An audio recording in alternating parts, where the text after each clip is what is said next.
Inspiring interviews with today's top landlords. This is the Rental Income Podcast. And now, Dan Lane. David, you started buying rental properties. Everything was going great. And then one day something changed. What happened? So when I started, it was 2006, the very end of 2006. And I qualified for a mortgage. And I had no idea what I was doing. And I was completely ill-equipped other than qualifying for a mortgage. And I bought a bunch of properties in quick succession. And of those first six, the way they ended up landing was one short sale and two foreclosures and I think it was a modification. I have one modification on there. So it ended pretty poorly. I don't know about you, but I think I probably would have given up at that point, thinking that rentals just don't work. Luckily, David didn't give up. He knew he could be successful with rental properties. He just had to figure out a better way to do things. Today, he's built a very successful rental portfolio, and on the show today, we're going to figure out what he's doing and how he's turned things around. Joining us on the podcast today from Connecticut is David Haberfeld. We'll take a really quick break. We'll come right back, and we'll talk to David. Being a landlord just became a lot easier thanks to Tenant Cloud. They have everything you need to manage your rental properties all in one place, from taking online applications to creating custom leases specific to your state and collecting rent online. And this is really cool. They actually have local contractors in your area to help you when you have a repair call.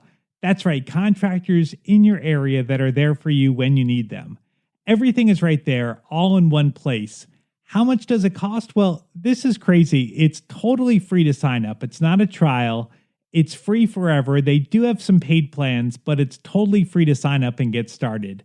Just go to tenantcloud.com. That's tenantcloud, C-L-O-U-D, tenantcloud.com. The first step in buying a rental property is to get pre-qualified, and I would suggest you work with a lender that specializes in working with investors, because the last thing you want to have happen is to get to closing and find out the money's not there and you can't close. The lender that I recommend is Chaley Ridge from Ridge Lending Group. She's a nationwide lender, and she'll pre-qualify you for free if you mention Rental Income Podcast. Find out more today. Contact Chaley at ridgelendinggroup.com. That's R-I-D-G-E, lendinggroup.com. NMLS 42056. David, so why don't we start things off talking about how you first got started buying rental properties? Sure. So in 2005 to maybe it was 2006, I was watching the real estate market climb, and I knew there was opportunity there. I was interested in doing something, but I didn't really know what to do. Again, no experience with it. And one of my best friends from high school went to URI, and we reconnected on MySpace when MySpace came out, for those of you guys old enough to know what that is. And we reconnected, and we, went to the bar and hung out, and realized that we both had the same dream, the same goal as far as that went. We decided at the bar to buy a couple of multifamily houses, and what we did was we bought 2 3-family houses, and he was going to live in one, I was going to live in the other, and we were going to have half the risk and half the reward, and we followed through with it, and we did it. And then did you just kind of get the real estate bug after that and just kept on looking for more properties? I was addicted, yes. Yeah. Absolutely. That's awesome. So then, all right, so you got 6 different buildings, and then what happened? Because things started off great, but then they didn't end up great. So where did things go wrong with your initial purchases? So in hindsight, I can tell you that what went wrong was I didn't have a mentor, and I didn't know how to do the math. Okay. So the first 4 I bought, I qualified for mortgages. So I was able to just sign on documents, and mortgages were being given away very freely back then. And I probably had a total of 0 down on all of them. And I just signed my name away 4 times in a row. Okay. And then it was the 4th or 5th one, I forget. They told me that they couldn't give me any more bank loans. I was like, what are you guys talking about? And no one had told me that. So again, it was my 5th or 6th where I used private money for the first time, not even knowing what that was called. Okay. So that's how I got started. As far as where I landed with them, the original four ended up with, it was two short sales, right? Two short sales, one foreclosure, and one modification. So a very poor result for my first lineup. Like, how did that happen? So were the properties not profitable from the beginning? Like, were you losing money every month? If I had someone who could have shown me how to do the math from the beginning, I would have known before I bought them that there was no chance of making a single dollar in profit on any of them ever. But I didn't know how to do that. I had no idea. So were you losing money before the mortgage payment, or was it repairs and vacancies that put you over the edge? I was able to cover the mortgage, but yeah, once you add in vacancy and repair and landscaping and utilities and, management, any of those things, and I was managing myself, honestly. So, I was negative every month. I didn't make anything. The only time I would ever be in the black was probably when I took on a new tenant for the month and had a security deposit that I'm not supposed to spend. Okay.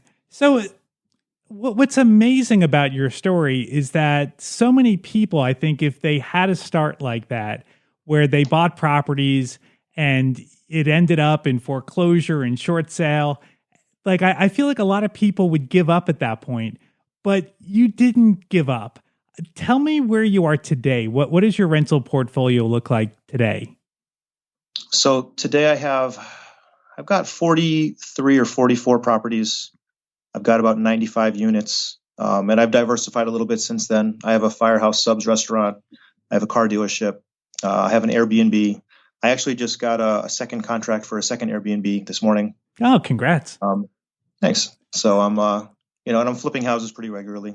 All right. So you have a lot of stuff going on, but so how did you go from the guy that this was not working out for, you're getting foreclosed on, you're doing short sales, to someone that's a very successful landlord? Like, how did you reinvent yourself? So two things led to me to not give up. The first one is I really hate losing. I decided that I had to buy more real estate to cover the losses of the earlier real estate so that I could break even. That was my thought process, as silly as that sounds. Okay. And the second thing that got me through this was the incompetence and speed of the banks during the crash. So my properties crashed along with, tens of thousands, if not of hundreds of thousands of others. So the short sales and foreclosures, they didn't happen until 2012. So I was still buying properties in 2008, 9, 10, 11 before I lost the ones that I did a poor job on in 2006 and 7. So it wasn't on your credit report yet. So like you were getting new loans as the market was crashing, you were getting better deals, but no, the banks cut me off. The banks cut me off after those first four. Okay. So, and then they when I stopped paying the mortgages, which was 2011 or 12 or something, I forget. I remember it taking like 2 years for them to foreclose on me. Okay. So, but I was not able to get any bank loans. I had to go to private money and hard money and seller financing from there. All right. So how did you do that? I mean, so you're going to someone. So your private money, was this like friends and family? Yes, to start with. Okay. So my first private lender, which was my sixth property, was my father. Okay. I asked my father to co-sign on a loan for me. And my father was like, he didn't really like the real estate thing. And the market started to tank by then. It was like 2008. And he's like, this is a bad time. You shouldn't do it. And he was actually very negative about it. But, I had, say 5 properties.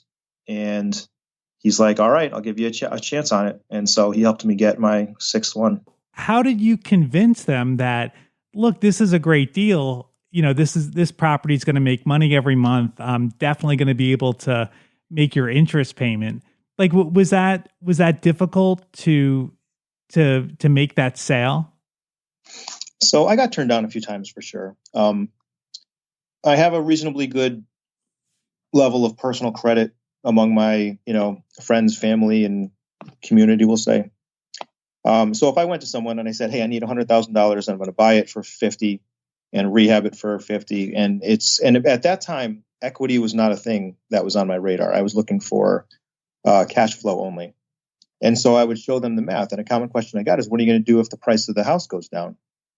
And so I said, well, I'm going to say, how much do you think it can go down? So I said, do you think that the real estate market could go down 10% more, which is a huge, huge amount? Right. And I said, well, how about this? What if I offer 25% less than it's worth right now? Am I safe? And so some of the lenders got that. So, in my life, if I've asked 50 people for money, I had 10 say yes, which is a pretty good ratio, probably. Sure.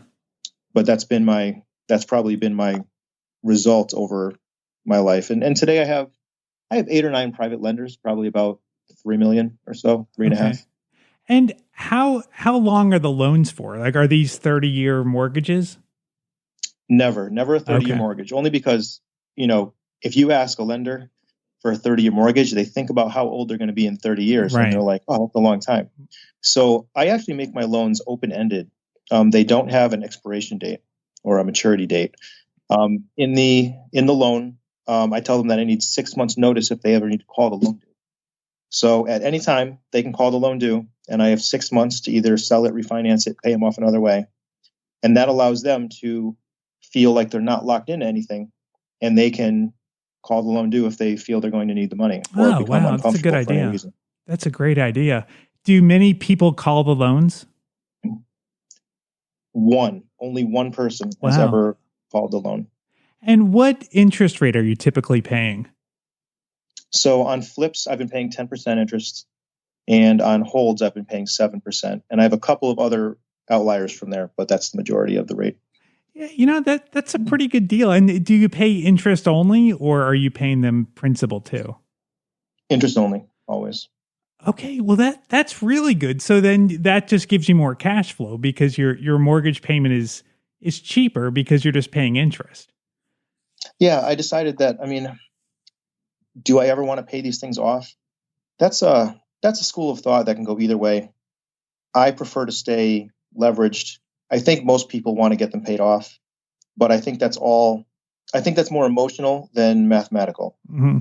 If I can keep the debt and use the money that I have not paid down the debt to do more things that generate more income, I continue to do that. And if I ever had a ton of money sitting in the bank with nowhere to put it, then sure, I'd pay down debt, but I don't have that. All right. So talk to me about like say one of your recent deals. Like, can you kind of walk us through the numbers behind a good deal? Sure. So in Bristol, I made a Facebook post more than a year ago, and I got a bunch of leads off of it. And one of the leads was an older woman, and her house was terrible. And I ended up buying it and selling it. And she worked for a guy who months and months later, like 6 months after that deal, contacted me, and he has a 3-family that he had an office in the first floor, and he decided to retire. And so he didn't call anyone else. He called me because I did a good job for his employee. And so this house to me was worth about 160, I would say. It needed some work. Actually, I got the numbers this morning. It actually needs $82,000 worth of work because that's the quotes I got this morning. And so he wanted 230. And so 230,000 was a prohibitive number, but I asked him if I could pay him in payments, and he accepted. So at the end of the day, I gave him $20,000 down, and after some adjustments, it worked out to be $1,150 a month for 170 months, which is something like 195. I think it worked out to be. Okay. So I'm at 215. But if you do the math against a mortgage, where if I had borrowed, say even my 160, let's say he accepted my offer and I got 160 at 5% for 30 years. If you compare that to me putting 20 down and paying $1,150 a month for 170 months, I'm actually doing better than if he had accepted my 160 because of the interest over 30 years. Right. So it's a deal that I'm very happy with, and he was able to get his number, and I was able to get terms that made it work for me. So this is a long-term hold for me. I'll keep it forever. It's a 3-family. We're renovating now, and I would do 10 more of those. Now, talk to me about so early on you were saying that you didn't know the numbers and your properties weren't profitable. So when you're buying a property today, is there a certain amount of repairs and vacancy and expenses that you build into your numbers? Yes. So I think a lot of people get this wrong.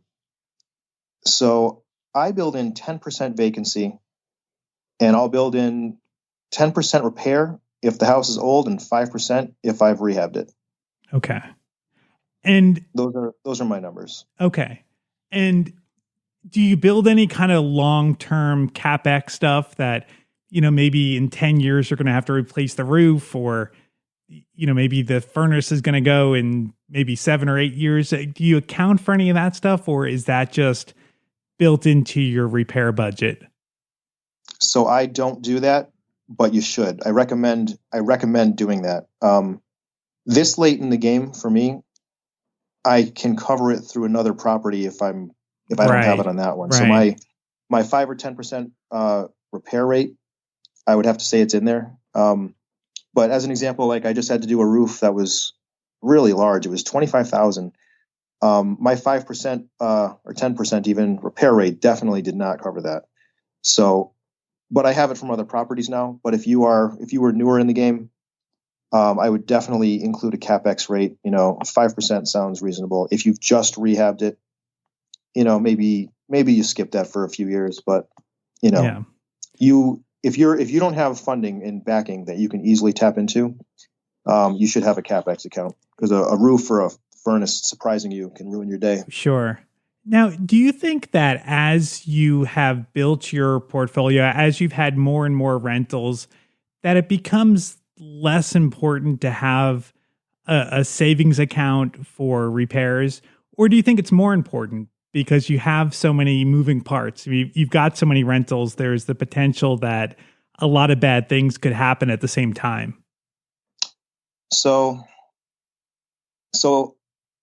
it's a tough question, because I don't want to give bad advice to people, especially that are new. You need to have savings and reserves if you're newer, but I do not keep savings in reserve. If I find a good deal with my last $5,000, I'm going to go and spend it. Mm-hmm. And the reason is because with 90 something rentals and houses being flipped and, a car dealership and a Firehouse Subs restaurant and all this stuff, every single day is payday in some form. So I am, I'm getting paid every single day by something. And even if I didn't, I have credit cards that I can go into, or I have a line of credit. I have 2 lines of credit, actually. So I'm never concerned about coming up with the money for the furnace that blew unexpectedly. But if you don't have that, yes, you definitely need reserves. And your reserves don't have to be in your pocket. If you know that your parents, or you have a line of credit or a home equity line in the house you live in, is available to you, that can be your emergency fund. You don't have to have it in reserve. Yeah. You have to be able to get it.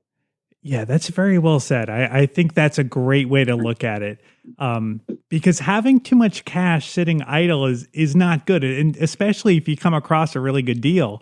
I mean, you want to be able to put that last dollar into the deal. So I think that's a good way to look at it. Too much cash sitting on the sidelines will slow your growth, and some people will regret that. They'll be like, hey, I really should have bought more property back in this year. But Absolutely. If you want to connect with David, I've got his contact information on the website. You can find it at rentalincomepodcast.com/episode 296. I'd like to thank today's sponsors for making this episode possible. I'd like to welcome a brand new sponsor, tenantcloud.com. If you're looking for online leases, if you want to set up automatic payments through ACH, or even if you want to connect with local contractors in your area, you can find it all at Tenant Cloud. That's tenantcloud, CLOUD.com. I'd also like to thank Ridge Lending Group for making this episode possible. If you're looking to finance a rental property, whether you're just getting started or you want to add to your portfolio, reach out to Chaley Ridge. She's a nationwide lender, and she has a ton of different loan programs. You can find her at ridgelendinggroup.com. That's RIDGE, lendinggroup.com. If you mention Rental Income Podcast, she will waive all the pre-qualification fees. NMLS 42056. Thank you so much for listening to the podcast today. Make sure you subscribe. We have new interviews every single Tuesday. And if you subscribe, you'll get notified as soon as they come out. My name is Dan Lane, and this has been the Rental Income Podcast.